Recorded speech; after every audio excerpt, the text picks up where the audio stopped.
Hi guys, and welcome back to the farmhouse. I am Deanne from Hummingbird Acres, and today I'm going to take you guys along as I plan our 2022 cutting garden.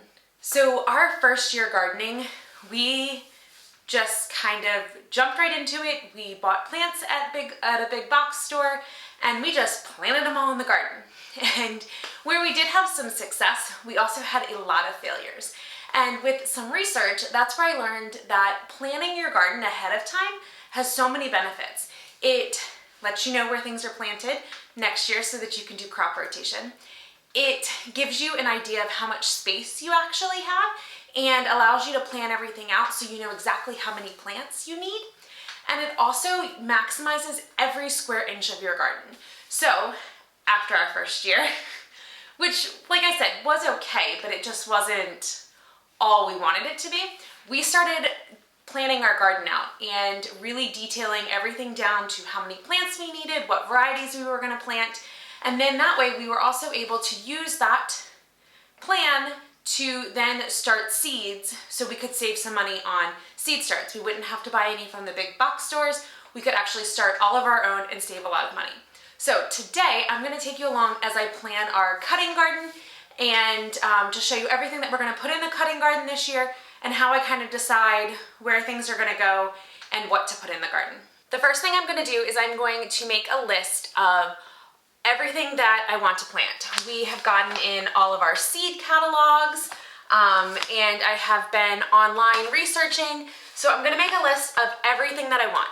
Now I'm not going to be stingy, I'm not going to think about space or anything like that. I'm going to look through the catalog and pick everything that I want. Now there are a couple of guidelines that I follow when I'm picking what I want. So I want to make sure that my bouquets are well-rounded bouquets. So I want to have fillers, I want to have heroes, and I want to have some like spikes. So as I'm looking through, I'm going to make little notes next to each plant. Is it a hero? So is it the star of the bouquet? Is it a spike so it's going to stick up a little bit higher? Or is it a filler? Is it something that's going to make the bouquet nice and round? That way when I go to plan, I actually make sure that I have a little bit of all three categories. I do have an ebook all about fillers, heroes, and spikes. You can get that on our website, which I have linked below for you. If you really have no idea where to start with a cutting garden, it's a great place to start because it will kind of walk you through the different types of flowers that you need to grow so that you get those gorgeous bouquets that you see online, on Instagram, and on Facebook. So if you need somewhere to start, check out that ebook. It is linked below for you. But let's dive into these seed catalogs and get planning.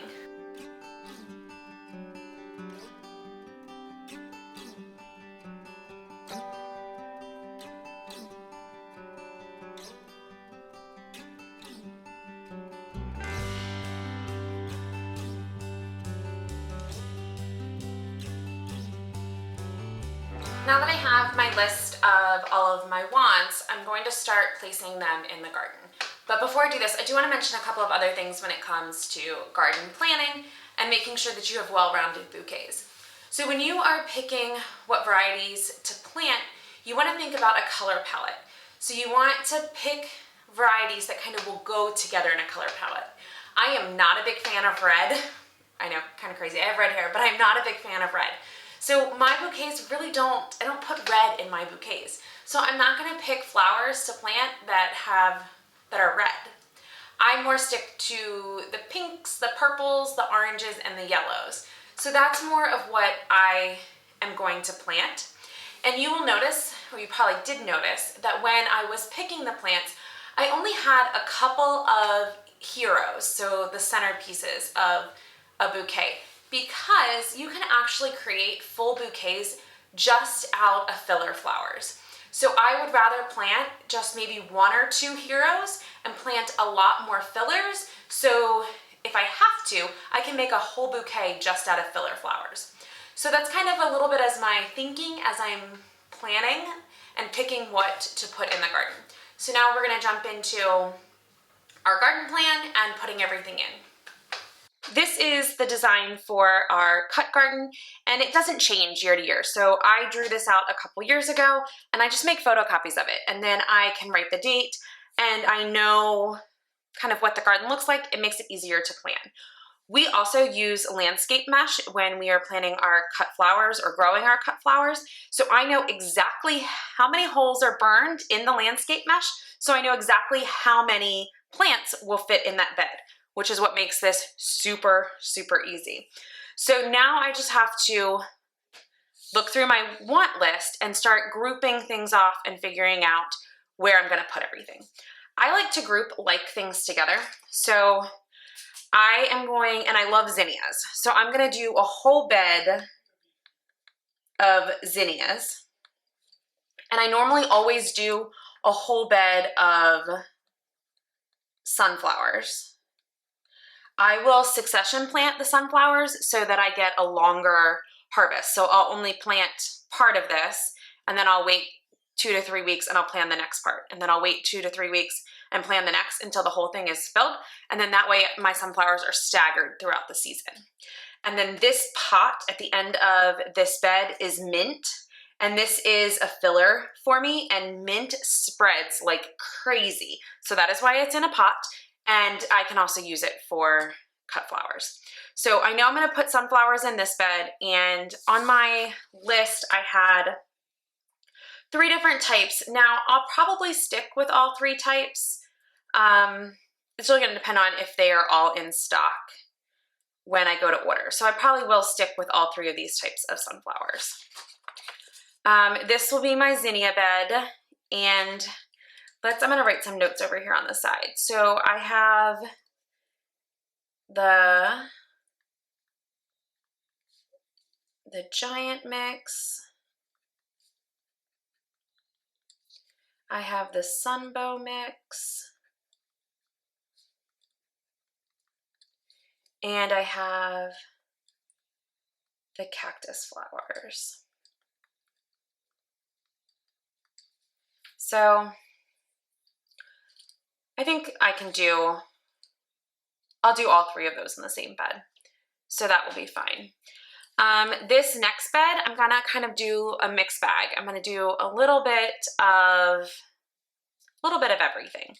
So I am gonna do my flamingo feather in this.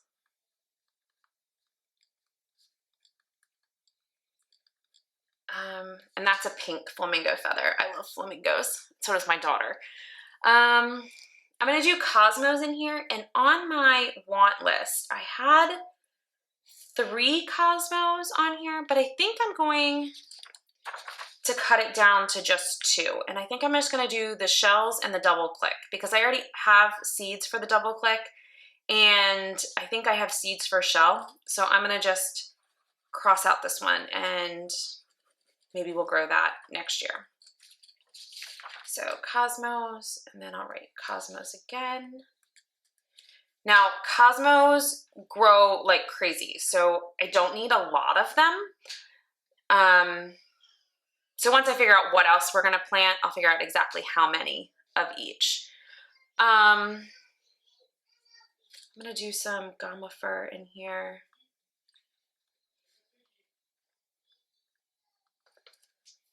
And that might be enough for that bed for now.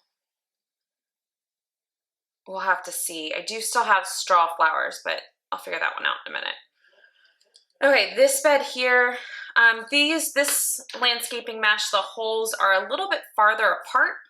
So this is normally where I put my perennials. And I think I'm gonna stick with my rutabaga.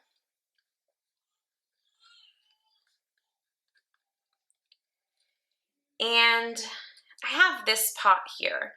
So maybe what I'll do is I will plant my yarrow in that pot. So then I can put my rutabaga and my straw flowers here.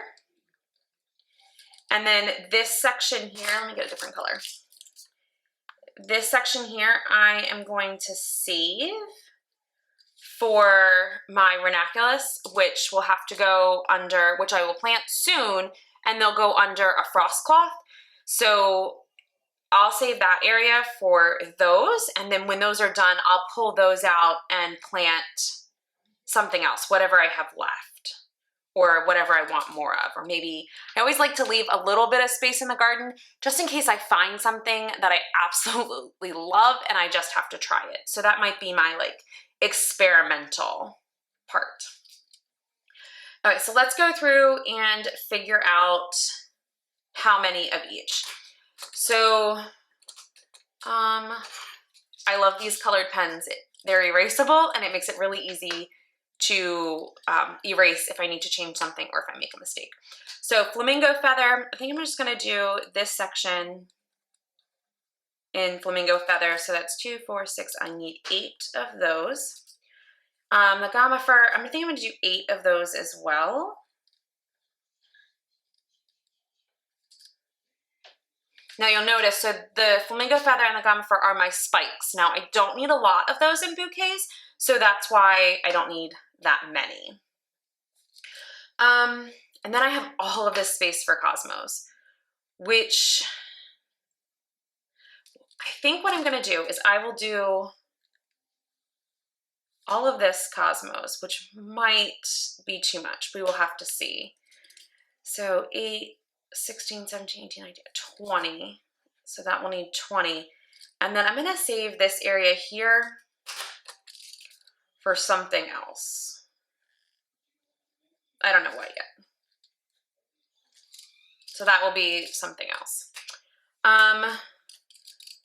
Rutabaga, I have some of this around our pool area, so I really don't need a lot of it. So I think I'm just gonna do these 6 right here.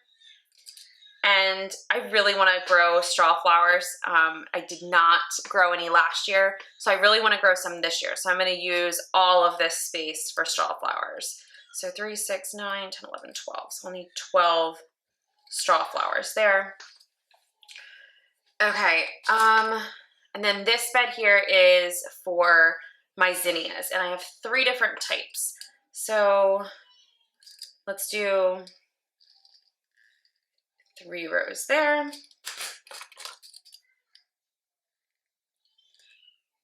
3 rows there. And I'm gonna have extra rows here too. I always like that. It's always fun to have extra rows at the end and you're like, oh, I can plant something else. So I'll have a little bit of space right there for something else. All right, let's count this out. 3, 6, 9, so it's 12 of each. And then 2, 4, 6, 8 of something. So I have 2 open spots for 8. Oh, I forgot to draw a box around this one. So I have 2 open spots, which I'm super, super excited about. So I'll have to go back through. I'll probably look through my seed box and see what I have, and I'll add those in. And then the sunflowers, I'm gonna wait and do that. We have to redo the landscaping mesh in that bed, so I'm not 100% sure how many plants I can get in there, so I'm gonna save that one for last. But now that I have everything on here, I can go back to the what I'm growing and I can start writing down how many plants I need of each, and then start writing out when they need to be started.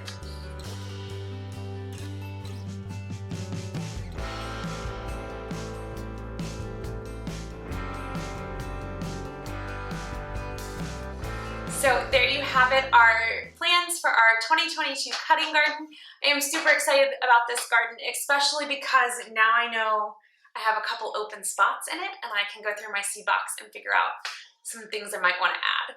But if you want some more tips and tricks on planting a garden, I did a video last week that I will link below for you. It has lots of great information about planting a garden and starting a garden, and kind of tells our story on how we started our garden and how we ended up where we are today. So great information for you there. If you guys liked this video, please make sure you give it a like, and please subscribe to our channel. Thank you so much for visiting the farmhouse, and I will talk to you guys soon.